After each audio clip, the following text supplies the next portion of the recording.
Get those damn flags down, old man, or you're out on the street.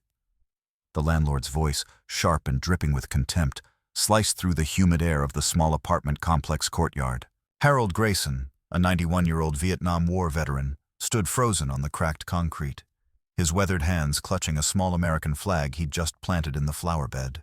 The courtyard, usually a quiet haven of blooming marigolds and buzzing bees, now felt like a battlefield. The landlord, a wiry man in his 40s named Carl Dempsey, loomed over Harold, his face red with irritation, his cheap suit wrinkled from pacing. Around them, the faint hum of cicadas mixed with the distant rumble of traffic from the main road, amplifying the tension in the air. Harold's heart thudded, not from fear but from a deep, simmering disbelief. His cloudy blue eyes, framed by wrinkles earned through decades of service and survival, blinked slowly as he processed the words. He'd seen worse: jungles, gunfire, betrayal, but this was his home, a modest one-bedroom apartment in a sleepy Ohio town where he'd lived quietly for 15 years. The flowerbed, his pride and joy, was a small patch of earth he'd tended with care, planting tiny American flags to honor his fallen comrades. Each flag was a memory, one for Jimmy, who never made it out of Da Nang, another for Maria, the nurse who saved his life. There were 6 now, each one placed with trembling hands and a whispered prayer. But to Carl they were just clutter, an eyesore that supposedly violated some vague lease clause. The confrontation had started innocently enough. Harold had been kneeling in the dirt, his bad knee aching as he pressed a 7th flag into the soil. It was for Tommy, his best friend, whose laughter still echoed in Harold's dreams. A neighbor, Mrs. Callahan, had clapped her hands from her balcony, her voice warm as she called out, "Looks beautiful, Harold! You're keeping their memory alive!" Her words had warmed him, a rare moment of connection in a world that often felt too fast, too cold. But then, Carl had stormed out of his office, his polished shoes clicking angrily on the pavement, a crumpled lease agreement in his fist. "Too many flags!" he'd barked, jabbing a finger at the flowerbed. "This isn't a damn cemetery. You're making the place look tacky, and I've got tenants complaining." Harold straightened, his back stiff from age and old shrapnel wounds, and faced Carl. His voice, gravelly but steady, carried the weight of a man who'd faced death and won. "These aren't decorations, Carl. They're tributes. Each one's for someone who didn't come home." His words hung in the air, heavy with meaning, but Carl scoffed, rolling his eyes. "Tributes. Spare me the sob story, Grayson. You've got till noon tomorrow to clear 'em out, or I'm filing for eviction. Rules are rules." The landlord's smirk was a slap, his dismissal of Harold's sacrifice a wound deeper than any bullet. The courtyard wasn't empty. A small crowd had gathered, neighbors, mostly elderly like Harold, drawn by the shouting. Mrs. Callahan, her gray hair tied in a bun, gripped her walker, her face tight with anger. A younger tenant, a college kid named Jake, leaned against the railing, filming the exchange on his phone, his jaw clenched. Harold felt their eyes on him, a mix of pity and outrage, but he didn't want their sympathy. He wanted respect, not just for himself, but for the men and women those flags represented. He took a step toward Carl, his cane tapping the ground, and said, "You ever serve, son? Ever lose someone you'd die for?" The question was soft, but it cut. Carl's smirk faltered, but he doubled down, spitting, "Don't pull that veteran card on me. You're not special. Get it done or you're gone." The words landed like a grenade. Harold's chest tightened, a familiar ache from years of carrying grief and pride in equal measure. He thought of his late wife, Ellen, who'd always said his stubbornness was his greatest strength. She'd be furious now, her sharp tongue tearing Carl to shreds. But Ellen was gone, and Harold was alone, facing a man who saw him as nothing more than a nuisance. The injustice burned. Here he was, at 91, still fighting for the right to honor his brothers and sisters in arms. He wanted to argue, to tell Carl about the blood and sweat behind each flag, but the landlord was already turning away, muttering about standards and property values. As Carl stomped back to his office, Harold stood rooted to the spot, the small flag in his hand trembling slightly. The courtyard felt smaller now, the air thicker with the weight of what had just happened. Mrs. Callahan hobbled over, her voice shaking with indignation. "That man's got no shame, Harold. You don't deserve this." Jake, the college kid, pocketed his phone and approached, his eyes fierce. "I posted it online, Mr. Grayson. People need to see this." Harold nodded, unsure what that meant but grateful for the support. He looked at the flowerbed, the flags fluttering gently in the breeze, and felt a spark of resolve ignite within him. This wasn't over, not by a long shot. As the sun dipped below the horizon, casting long shadows across the courtyard, a low hum grew in the distance. It wasn't just the cicadas now, something bigger was coming. Harold didn't know what, but he felt it in his bones, the way he'd felt danger in the jungle all those years ago. Something was about to shift, and it would shake this quiet town to its core. We've only scratched the surface of this story, but trust me, it's about to get even more intense. Stick around to see how Harold faces an even greater injustice, and what happens when the fight comes to him. "Sign here, Grayson, or I'll have the sheriff drag you out!" Carl Dempsey's voice boomed across the cramped apartment complex office, his finger stabbing at a yellowed eviction notice slapped onto the desk. The room reeked of stale coffee and cheap air freshener, the flickering fluorescent light casting harsh shadows on the peeling wallpaper.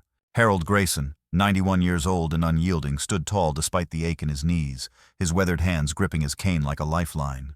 The small American flags in the courtyard outside, tributes to his fallen comrades, were the reason for this showdown, and Carl's smug grin told Harold the landlord thought he'd already won. The air was thick with tension, the kind that made your skin prickle, as if the room itself knew a storm was brewing. It was the morning after Carl's ultimatum in the courtyard, and Harold had woken to a notice taped to his door, the words, "Eviction pending," screaming in bold red ink. He'd barely slept, his mind replaying the landlord's scornful words, each one a jab at the pride he'd carried since Vietnam. But Harold wasn't one to back down. He'd marched to the office, his faded army cap pulled low, determined to reason with Carl. Now, standing across from the landlord's cluttered desk, he realized reasoning wasn't an option. Carl leaned back in his chair, arms crossed, his eyes glinting with the arrogance of a man who thought he held all the cards. "You're a tenant, not a hero," Carl sneered. "Those flags are a lease violation. You've got no case." Harold's jaw tightened, his voice steady but laced with fire. "No case? Those flags are for men and women who died so you could sit there and run your mouth. You ever think about that, Carl?" The landlord scoffed, tossing a pen at the eviction notice. "Save it for the sob story convention, old man. Sign or you're out by noon." The dismissal stung, but what hurt more was the indifference, the way Carl reduced a lifetime of sacrifice to a nuisance. Harold's chest burned with a mix of anger and grief, memories of jungle firefights and lost friends flooding back. He wanted to grab the pen and shove it, but he held his ground, his dignity a shield. Outside, the courtyard was buzzing. Word of Carl's threat had spread like wildfire thanks to Jake's video, which had racked up thousands of views online overnight. Neighbors gathered, whispering furiously. Mrs. Callahan, her walker scraping the pavement, was rallying others, her voice sharp as she declared, "We're not letting this happen to Harold." Jake, the college kid, was back with his phone, live streaming now, his commentary bold. "This guy's trying to evict a 91-year-old vet over some flags. Can you believe this?" A few younger tenants, including a nurse named Sarah, joined the crowd, their faces a mix of shock and outrage. Sarah, who'd once helped Harold with his blood pressure meds, clutched a homemade sign, "Honor our vets, not greed." The energy was electric, but inside the office it was just Harold and Carl, locked in a standoff. The tension escalated when Carl's phone buzzed, and he glanced at it, his smirk fading. "What now?" he muttered, scrolling through notifications. Harold caught a glimpse of the screen, comments flooding in, calling Carl out by name. The landlord's face reddened, but he doubled down, slamming his hand on the desk. "You think your little fan club out there scares me? I own this place. I make the rules." Harold leaned forward, his voice low and cutting. "You own the building, Carl, but you don't own respect. You're gonna learn that the hard way." The words hung heavy, a promise born of decades of resilience. Carl's eyes narrowed, but before he could retort, a loud knock rattled the door. It was Mrs. Callahan, her frail frame trembling with purpose. "You can't do this, Carl!" she shouted, her voice carrying through the thin walls. "We've called the city council, the VFW, even the local news. You're not getting away with this!" Carl's confidence wavered, his fingers twitching as he glanced at the growing crowd outside. Harold saw the crack in the landlord's armor and pressed harder. "You're not just fighting me, Carl. You're fighting everyone who believes in what those flags stand for." For a moment, silence gripped the room, broken only by the distant chant of, "Save Harold," from the courtyard. But Carl wasn't done. He grabbed his phone and dialed, his voice sharp as he spoke to someone on the other end. "Yeah, Sheriff's Department?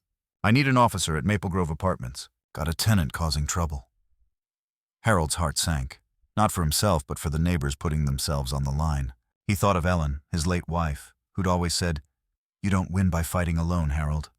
He wasn't alone now, but the stakes were rising fast. As Carl hung up, a cruel smile spread across his face. "You're done, Grayson. Sheriff will be here any minute." Harold's mind raced. He could feel the weight of his years, the scars of war, the loss of friends, all pressing down. But he also felt something else, a spark of defiance, the same fire that had carried him through battles long ago. He didn't know what the sheriff's arrival would bring, but he knew he wouldn't go quietly. Outside, the crowd grew louder, their voices a chorus of support. Jake's live stream was blowing up, comments pouring in from strangers across the country, veterans and civilians alike demanding justice. Harold glanced out the window, seeing Sarah's sign held high, and felt a surge of strength. This fight was bigger than him now. As the sound of sirens echoed in the distance, Harold straightened his cap, his eyes locked on Carl. The landlord thought he'd won, but Harold had been underestimated before. The battle lines were drawn, and the next move would change everything. We're on the edge of something huge. The tension's about to explode, and what happens next will flip everything upside down. You won't want to miss how this showdown unfolds. Hands off him or you'll answer to the whole damn town. Mrs. Callahan's voice cracked like a whip through the courtyard, her frail frame trembling with fury as she jabbed her walker toward the sheriff's deputy. The Maple Grove apartments were a war zone now, the air thick with dust kicked up by a growing crowd and the rumble of heavy machinery. Harold Grayson, 91 and unbowed, stood in the center of the chaos, his faded army cap tilted defiantly, his eyes locked on Carl Dempsey. The landlord, sweating through his cheap suit, clutched his eviction notice like a shield, but his smirk was gone, replaced by a twitch of panic. The courtyard, once a quiet haven of marigolds and memories, was now a stage for a reckoning, the 7 small American flags in Harold's flowerbed fluttering like battle standards. The sirens had arrived minutes ago, heralding Deputy Ramirez, a young officer with a stiff posture and a clipboard, who'd clearly expected a routine call. Instead, he walked into a storm. Over 100 people, neighbors, veterans, local shop owners, had flooded the complex, drawn by Jake's viral livestream and word-of-mouth outrage. Sarah, the nurse, waved her "Honor Our Vets" sign, now joined by dozens of others, some hastily scrawled on cardboard, "Respect our heroes" and "No eviction for flags." Jake, still filming, narrated with a fire in his voice, "This is America standing up for a 91-year-old vet. Shame on you, Carl!" The crowd roared, their chants drowning out the cicadas, their anger a living thing that made the air crackle. Inside the office, Carl had tried to strong-arm Harold into signing the eviction papers.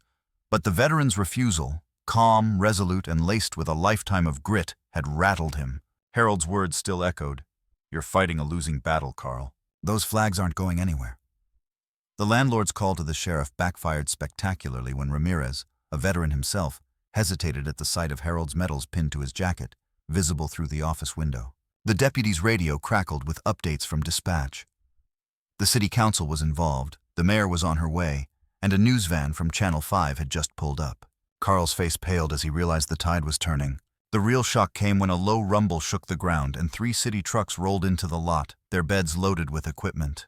A burly man in a city worker's vest, badge reading Foreman Daniels, hopped out, clipboard in hand. "Dempsey!" he bellowed, striding toward the office. "Your lease on this property's been flagged for violations. Unpermitted renovations, safety hazards, the works. We're seizing your office equipment until you comply." Carl froze, his mouth opening and closing like a fish out of water. The crowd erupted in cheers, sensing blood in the water. Harold, still standing tall, felt a flicker of hope, but his heart pounded with the weight of the moment. He hadn't asked for this fight, but he'd be damned if he let Carl win. Daniels and his crew didn't wait for Carl's protests. They stormed the office, hauling out filing cabinets, a battered desk, and stacks of lease agreements, loading them into the trucks with mechanical precision. The landlord lunged forward, shouting, "You can't do this! This is my property!" But Daniels cut him off, his voice cold. "City records say otherwise, pal. You've been dodging inspections for years." "Today's your reckoning!" The crowd hooted, some clapping, others snapping photos as Carl's empire crumbled. Mrs. Callahan, leaning on her walker, muttered, "Serves him right," her eyes glinting with satisfaction. Harold watched it all, his mind a whirlwind of memories. Vietnam's jungles, Ellen's laughter, the weight of those flags in his hands. He'd doubted himself last night, wondering if he was too old, too frail to fight. But now, surrounded by a community that had rallied to his side, he felt a fire he hadn't known in decades. He stepped forward, his cane tapping the pavement, and faced Carl. "You thought you could bully me out of my home," he said, his voice steady as steel. "But those flags? They're not just mine. They belong to everyone who's ever fought for something bigger than themselves." The crowd hushed, hanging on his words. Even Ramirez, scribbling on his clipboard, paused, his expression softening. Carl, cornered and desperate, tried one last jab. "This isn't over, Grayson. I'll sue you, the city, all of you." But his voice cracked, and the threat fell flat. The crowd jeered, and Jake's camera caught every second, streaming to thousands online. Sarah pushed through, handing Harold a bottle of water, her eyes fierce. "You're not alone, Mr. Grayson. We've got your back." The words hit Harold hard, a reminder of the brothers and sisters he'd lost and the one standing with him now. He nodded, his throat tight, and turned to see the mayor's car pulling in, her aide already on the phone with the city attorney. The climax came swiftly. Foreman Daniels approached Harold, his gruff face breaking into a rare smile. Mr. Grayson, the city's issuing an emergency stay on your eviction. Those flags, they're staying. And we're reviewing every lease in this complex for predatory practices. The crowd exploded, chants of "Harold! Harold!" ringing out. Carl, now alone by the office door, watched his desk vanish into a truck, his hands shaking. For the first time he looked small, a man undone by his own arrogance. Harold met his gaze not with anger but with a quiet strength. "You could have honored those flags, Carl," he said softly. "Maybe now you'll learn what they mean." As the trucks rolled out, dust swirling in their wake, Harold returned to his flowerbed. He knelt, ignoring the ache in his knees, and adjusted the 7th flag, whispering Tommy's name. The crowd began to disperse, some patting his shoulder, others promising to keep watch. "Mrs. Callahan hobbled over, her voice warm. "You did it, Harold. You showed him." Jake, still filming, grinned. "This is going viral, Mr. G. You're a hero." Harold shook his head, a faint smile breaking through. "Not a hero, just a soldier who kept his promise." The sun hung low, painting the courtyard gold. Harold stood, his shadow long and steady, the flags waving proudly behind him. He'd won this battle, not just for himself, but for every name etched in his heart. The fight had changed him, rekindling a purpose he thought he'd lost. And as the news van's lights flashed, capturing the scene for the evening broadcast, Harold knew this wasn't the end, just a new beginning.